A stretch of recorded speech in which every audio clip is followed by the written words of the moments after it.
Hey, hello, I'm Kråkan, also known as Corvus Cornix, so welcome to Class Movie Rambles, where I talk about old movies that I found my class while cleaning. This week's episode is Wizardry from 1991. It starts with a group of heroes in a dungeon fighting monsters and, well, getting treasured. And these heroes are a ninja called Hawkwind and two swordsmen called Shin and Alex, and later they are at the tavern where they are confronted by a man telling them that he's about to go down into the dungeon as well, with his own group of, well, his own party. And in the dungeon, later Alex, Shin, and Hawkwind, they fight these undead, and Alex get bitten and infected by a zombie. And this wizard called Juesa basically heals him up, and they team up. And Juesa tells a story about one of his former friends turned evil wizard called Verdun. And there's also this plot about an amulet that they need to find. And eventually they also find the other group that were heading down before them, and now they're dead and impaled on their own weapons.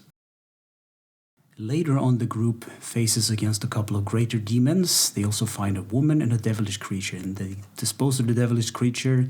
And the woman is there to look for her husband Randy, which is possessed by this evil blade called the Muramasa. It's basically a mind-controlled thing. And the group is forced to fight a couple of vampires and Randy himself, and Randy cuts off Shin's arm.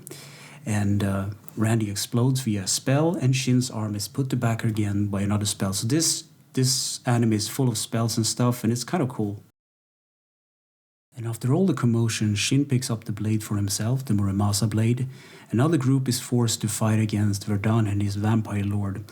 And Juesa's apprentice, this hobbit-like creature, I forgot to talk about him because I didn't like that character, but he's basically fallen, and Juesa uses his power to resurrect him, killing himself in the process.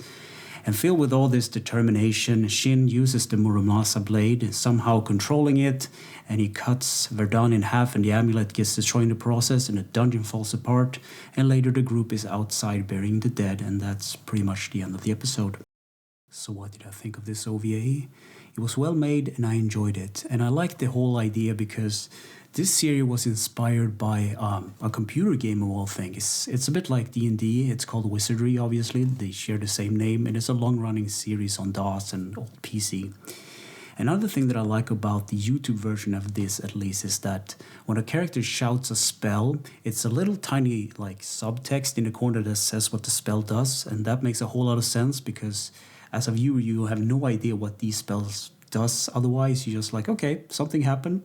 So it's kind of a nice thing that the sort of editorial process or what they did for it.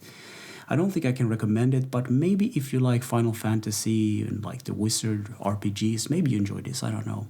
So thank you for listening and for watching, and take care.